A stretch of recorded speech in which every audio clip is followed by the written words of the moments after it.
Hello, YouTube, and welcome to Level-Headed News. This is your host, Brenda. I have 7 articles in this episode for you in the description of this video for you to do your research on if you need to, for the audio to show up here, and let's make sure that we've properly. Articles. There we go. That I have for you is off of westernjournalism.com. For the hamster to get it up here on the page. There we go. Trump's nominee for Labor Secretary withdraws from consideration. Provided more turmoil for President Donald Trump's administration. Andrew Puzder, whom the president had nominated to be his Secretary of Labor, withdrew his nomination Wednesday, one day before his scheduled appearance before the Senate committee. After careful consideration and discussions with my family, I would nomination for Secretary of Labor, Puzder said in a statement on Wednesday. And let the hamster scroll it on up. Here we go. I am honored to have been considered Donald Trump to lead the Department of Labor and put America's workers and businesses back on path to sustainable prosperity. I want to thank President Trump for his nomination. While I won't be serving in the administration, I fully support his highly qualified team. Reported a senior GOP source told the network that Puzder was losing support among Senate Republicans. The source claimed there were at least 4 Republicans who were not going to support Puzder's nomination, and possibly as many as 12. Who is the CEO of CKE Restaurants, food chain Carl's Jr. and Hardee's, had been under scrutiny in recent weeks, in large part because of the claims of physical abuse his ex-wife made during divorce proceedings in 1986. Court documents said Lisa Fierstein, Puzder's ex-wife, claimed Puzder physically abused her by striking her violently about the face, chest, back, shoulders, and neck without provocation or cause. An appearance on the Oprah Winfrey Show in March of 1990, in which she claimed Puzder vowed revenge against her for making allegations of spousal abuse public. And get it to scroll up a little more.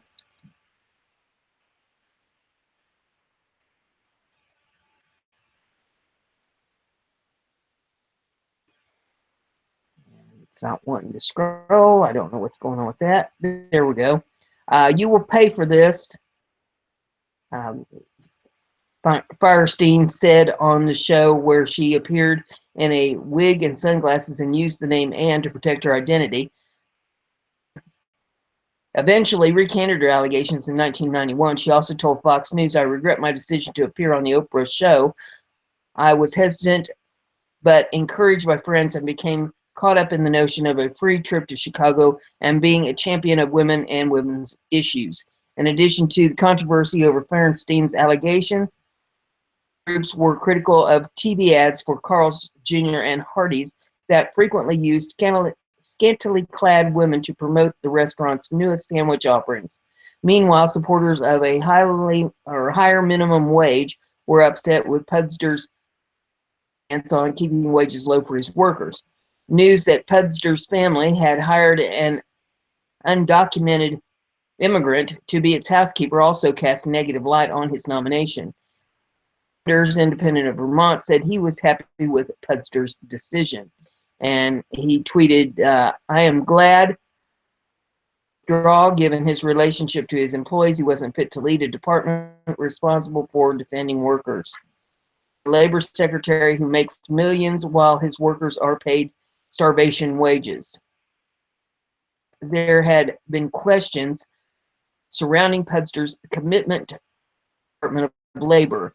His confirmation hearing had been postponed 4 times because he had not turned in the required paperwork. Next one here that we have, LA Times. Admiral turns down a national security job. Admiral Robert Harward has turned down an offer to be President Trump's new national security advisor. Senior White House official said that Harward had offered because of financial and family commitments.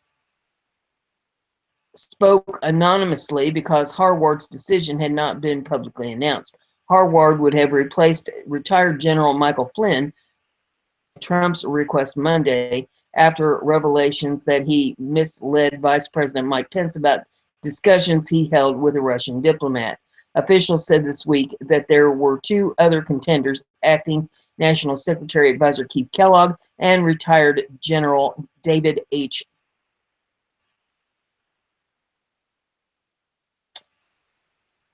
So there's that one. The next article that I have for you is off of Treehouse. Wikileaks drops bombshell reporting exposing CIA involvement in 2012 French election. Today, Wikileaks drops a bombshell exposing President Obama and Hillary Clinton using the CIA to manipulate the outcome of the 2012 election in France. And there is a full PDF in this if you want to pull it up and take a look at it. It says, today Wikileaks drops let's see, just read that. According to documents released today by Wikileaks, the CIA ordered covert targeted activity in the 2012 French presidential election, which included French politicians Hollande and Nicolas Sarkozy and Marine Le Pen. WikiLeaks says here all major French political parties were targeted for infiltration by CIA's human, or called HUMINT, and electronic, called Signet, spies in the 7 months leading up to France's 2012 presidential election. The revelations are contained within the CIA tasking orders published today by WikiLeaks as context for its forthcoming CIA Vault 7 series. Named specifically as targets for French Socialist Party, called the PS, and the National Front, called the FN, and Union for Popular Movement, called the UMP, together with current President François Hollande and President Nicolas Sarkozy, current round one presidential frontrunner Marine Le Pen, and former president candidate Martine Aubry and Dominique Strauss-Kahn. The CIA assessed that President Sarkozy's party was not assured re-election. Specific tasking concerning his party included obtaining the strategic election plans of the Union for Popular Movement, or the UMP, schisms for alliance developing in the UMP elite, private UMP retractions to Sarkozy's campaign strategies, the UMP on any perceived vulnerabilities to maintain power after the election, efforts to change the party's ideological mission, and discussion about Sarkozy's support for the UMP and the value he places on the continuation of the party's dominance. Instructions tasked CIA officers to discover Sarkozy's operations on other candidates, as well as how he interacted with his advisors. Sarkozy's earlier self-identification as Sarkozy the American him from U.S. espionage in the 2012 election or during his presidency.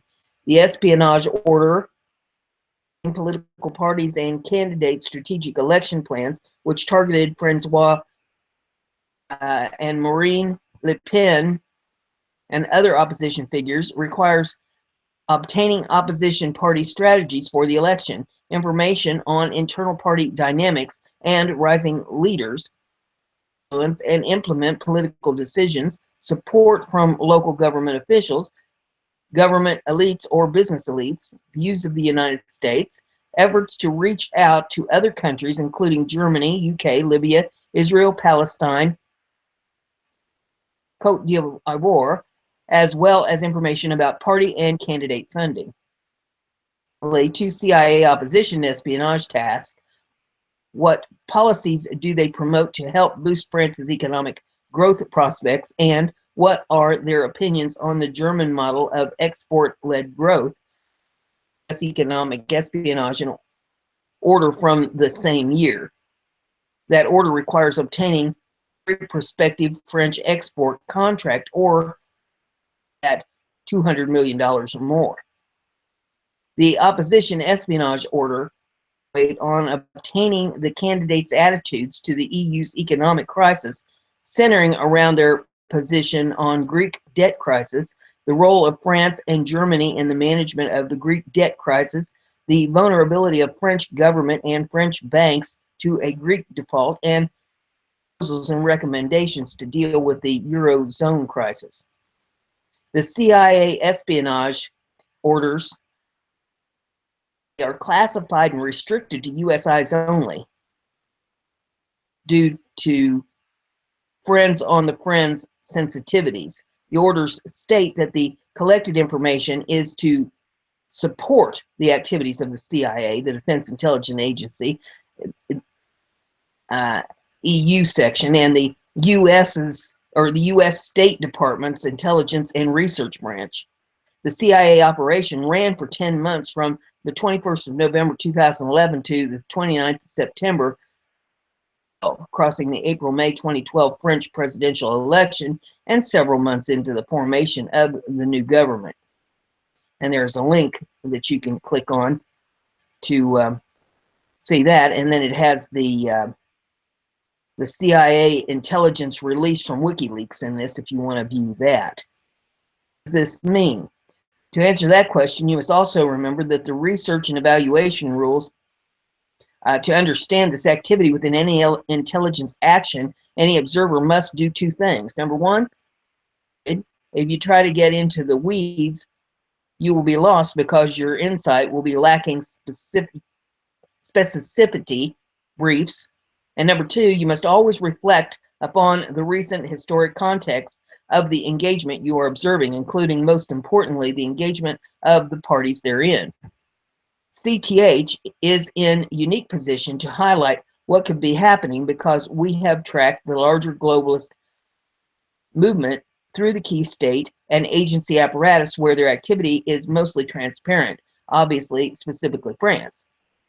It was slightly less than a week ago when we shared the transparency obvious State Department effort to influence the 2017 French election. And there's a link you can click to see that. CNN began broadcasting a narrative that Russia was sent to interfere and attempt to influence over the upcoming election. To that, here it says, those who follow the messaging from within the unofficial news agency of the U.S. State Department, CNN or CNNI, might have noticed a report delivered by Wolf Blitzer yesterday claiming the Russians were sent to influence another national election victory, this time in France. Coming in April, could French elections be targeted by the same Russian hackers accused of meddling in the U.S. campaign? And there's a link to that article on CNN. It says the entire proclamation of Blitzer and the executive level CNN folks who put it together was almost identical to the previous claims of vast Russian conspiracy influencing the U.S. election and the victory of President Donald Trump. The difference between November 2016 and today is this time CNN is attempting to get ahead of an election rather than respond to the outcome therein. And by extension, the progressive State Department officials remaining within the shadow deep state construction is trying to influence the French presidential race. In advance is an attempt to weaken Marine Le Pen. Why not? But why would they do this, you might ask? Well, those of you who have followed the historic research on the State Department might well remember that the globalist agents who carry a vested interest are simply not willing to concede another loss in their decade-long approach toward eliminating nationalist sentiment. Click on to read more about that if you want to educate yourself. Release today from WikiLeaks appears to be a pushback against the U.S. State Department effort, as outlined in the CNN and CNNI narrative. However, it would also be naive to believe this release today was the exclusive work of WikiLeaks. The timing against the backdrop is just way too coincidental. It appears to be an outcome of Russian pushing back against the U.S. State Department's intention, the shadow globalist operatives embedded there, by delivering information to Wikileaks that U.S. DOS objectives to undercut the Marine Le Pen. This early in 2017 is not the U.S. Trump State Department engaging in France from the remaining elements of the Obama globalist State Department who are still in place. Might also explain Putin's ship off the East Coast, a ping of sorts. What we could be witnessing is the very public visibility of two groups of interest, the US DOS and Russia, conducting a proxy PSYOP campaign. Each actor using competing conduits, using CNN and CNNI, and Russia hitting back using WikiLeaks. The French election outcome is the objective. Yeah, this is pretty darn stunning. Expanding and staying elevated. This events, if the WikiLeaks source is Russia, as the motive would seem to be, then this would also indicate, or at least support the notion, that Russia was the source of the 2016 WikiLeaks DNC and Podesta releases. This entire construct of covert state-sponsored activity is what explains why Team Clinton, Democrats, media, professionals, left and all, are so violently toward Russia as an outcome of their 2016 election defeat. Accepting that possibility does not indicate the information contained within either release is inaccurate, but rather to say there is historic explanation here for current motives of both parties, Russia and Clinton, is not being expanded by anyone. The remaining globalist embeds within the U.S. Department of State are trying to influence the French election. CNNI as participatory agent. Russia is pushing back against the U.S. activity by exposing the 2012 CIA activity by WikiLeaks. The globalist, the shadow government, are losing. With the losers, or with the losses, they are getting dragged into the sunlight and striking out. Things are beginning to make a lot more sense. What we have here is off of Liberty Writers. It says, breaking, top Democrat just exposed who is really behind Trump leaks. It's not that often that you get to see top-tier Democrat coming out to defend President Trump. That is exactly what happened when Congressman Dennis Kucinich went on Fox News today. Kucinich revealed that the real source of all the anti-Trump leaks is the corrupt American intelligence community. Wow. This is really freaking bad. I mean, we all knew the CIA hated Trump, but to sabotage the president is beyond disgusting. Kucinich told Fox, what's going on in intelligence community with this president is unprecedented. They're making every effort to upend him. Who knows what the truth is anymore. If Kucinich is correct, I believe that he is, this could be the biggest scandal in American history. This means that unelected agencies are using their position to sabotage a fairly elected president. The people behind these illegal leaks and wiretaps must be held accountable for treason and punished to the fullest extent of the law. America has of surviving is for us to stick with President Trump. The next article is off of Conservative Tribune. Intel war. FBI suddenly releases Trump file with shocking contents. Outrageous. Just scroll up here a little bit. In a stunning move that seemed to come from nowhere, the Federal Bureau of Investigation decided to release files from 4 decades ago involving investigation into possible housing discrimination by President Donald Trump's father. The files date from between 1972 and 1974, when Fred Trump's Trump Management Company allegedly discriminated against potential tenants based on The case was settled in 1975, with Fred Trump agreeing to admit more minority applicants while denying any wrongdoing. In spite of the fact that Donald Trump had absolutely nothing to do with the investigation, the lawsuit was frequently reported by Democrats over the course of the campaign as proof that Trump was racist. Vault announced the release on Twitter on Thursday, and it says Trump Management Company. This release consists of FBI materials on an investigation conducted between 1972. Just scroll up.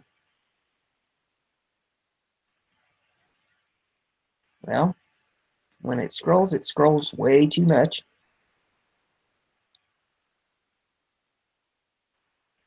Between 1972 and 1974 into allegations that Trump Management Company, and well, I already went through all that, so there you go. It says this isn't the first time that the FBI, and here we go again, too much or not enough. This isn't the first time that the FBI has dumped records about Fred Trump at a dubiously opportunistic moment. The same records vault Twitter account published after a year of inactivity other files related to Fred Trump. A few days later, it published files relating to Bill Clinton's controversial pardoning of billionaire financier Mark Rich on his way out of office in 2001. Guess which one Democrats complained about?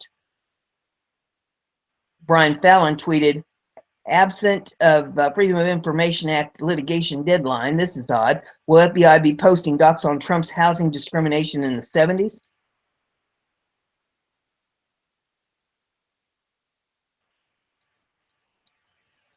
And Brian Fallon is Hillary's spokesman. The files mention nothing about Donald Trump, meaning he was entirely unimplicated in the 43-year-old investigation.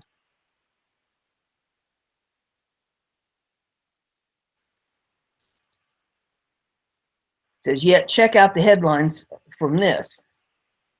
One says, Donald Trump's father, Fred, tried to stop black people renting his properties, FBI dossier claims. Donald Trump's father told staff to get rid of blacks when running property firm with his son, FBI dossier claims.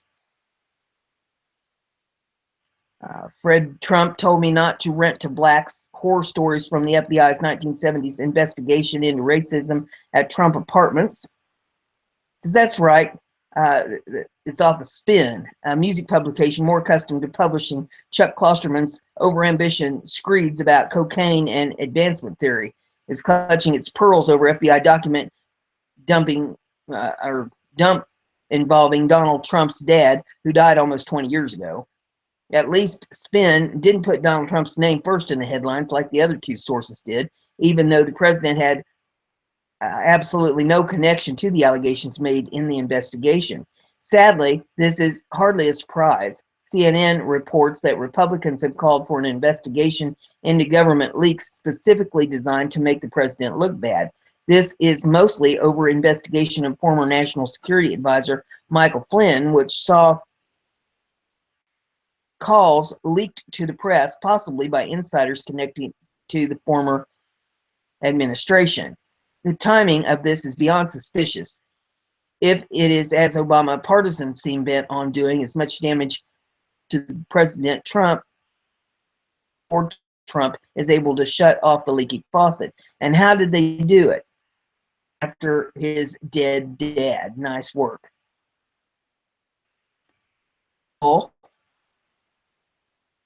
That I have for you is off of westernjournalism.com.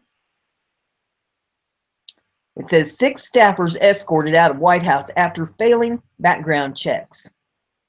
And I touched on this a little bit if you watched my live show yesterday evening, but here's the actual article. It says 6 White House staffers were dismissed Thursday after failing to pass FBI background checks. The staffers were escorted from the White House Wednesday for problems with their SF-86 applications, the questionnaire for national security positions. The 127-page document includes questions on the applicant's credit scores, medical records, employment history, family history, substance use, and other personal subjects. Caroline Wiles, director of scheduling and the daughter of President Trump's Florida campaign manager, is one of the staffers who was dismissed. Resigned Friday before the background check was completed, was appointed Deputy Assistant Secretary before the inauguration in January. She will instead get a job at the Treasury Department, sources told Politico. Trump's detractors used the news about the staffers' demotions to slam the president. And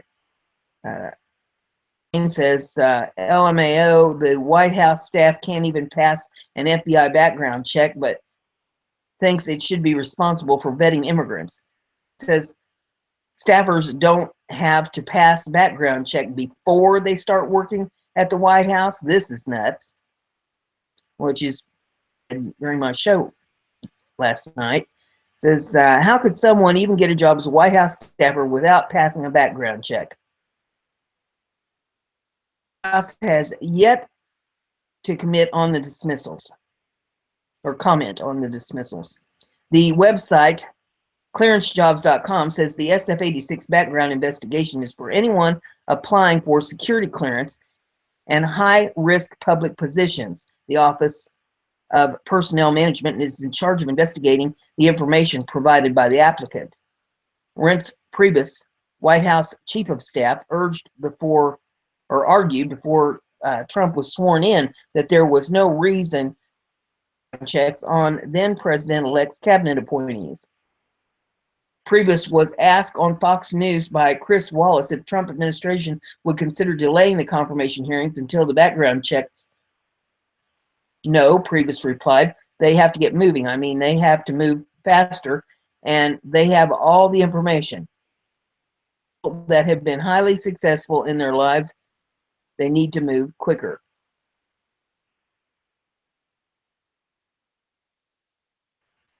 I think Priebus needs to take a back seat. But hey, that's why I'm not in charge of anything. The next one's on the BizPack Reviews, the last one I have in this episode, but there'll be more episodes today. Hitch their wagon to desperate House Dems attempt through the 25th Amendment. Liberals looking for a way to oust President Donald Trump from the White House are leaving no stone unturned. House Democrat is forming a working group to look into the 25th Amendment of the Constitution, imitating that Trump may be mentally unstable for the replacement of the President of the United States in the event of incapacitation. Representative Earl Blumenauer wrote an opinion piece stating that the amendment, which was ratified after the assassination of President John F. Kennedy, has a fatal flaw that has to be addressed. And he says, I am starting the process of fixing fatal flaw in the 25th Amendment in case of a president who is unstable.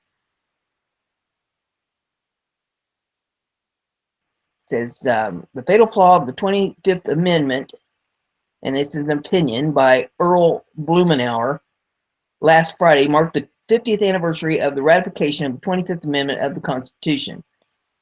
And says the Oregon Democrat wrote, the erratic behavior of Donald Trump has raised new questions about his mental and emotional capacity to discharge the tremendous burdens of the most powerful position in the world.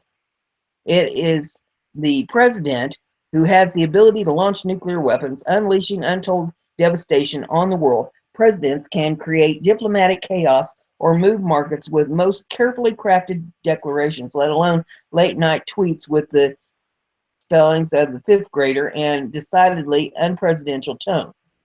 Blumenauer, who has represented a Portland district for 20 years, argued that in the case of a president who is suffering from mental illness and is emotionally unstable or irrational, there is no failsafe to prevent him or her from simply firing the entire cabinet to prevent the application of the amendment. The congressman suggested Formation of a bipartisan panel of lawmakers and former presidents who can make the determination if a sitting president is capable of serving.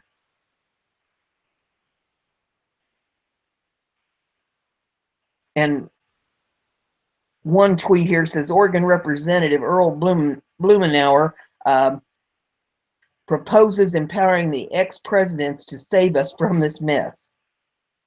The article continues. It says, for a mentally unstable, paranoid, or delusional president, the 25th Amendment has no guarantee of its application. In fact, it's likely that it would fail, Blumenauer said, speaking on the House floor Wednesday, according to The Hill. I submit that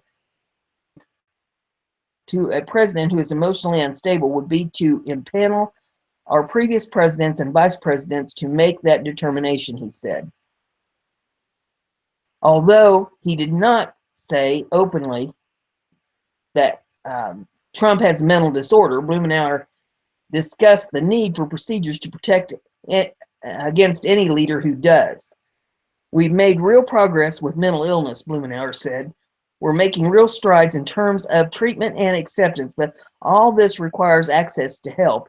And this drama should not play out with somebody whose fingers are on the nuclear buttons and whose every pronouncement can unsettle diplomatic conditions, affect war and peace, and the global economy. Would be, why didn't they do this when Obama was in office? You want to talk about somebody that's unstable? So that's what I have for you in this episode. If you like what I'm doing here, give it a thumbs up, share it on your social media so everybody gets to hear the news. And if you haven't subscribed yet, you might do that, and that way you'll stay informed. So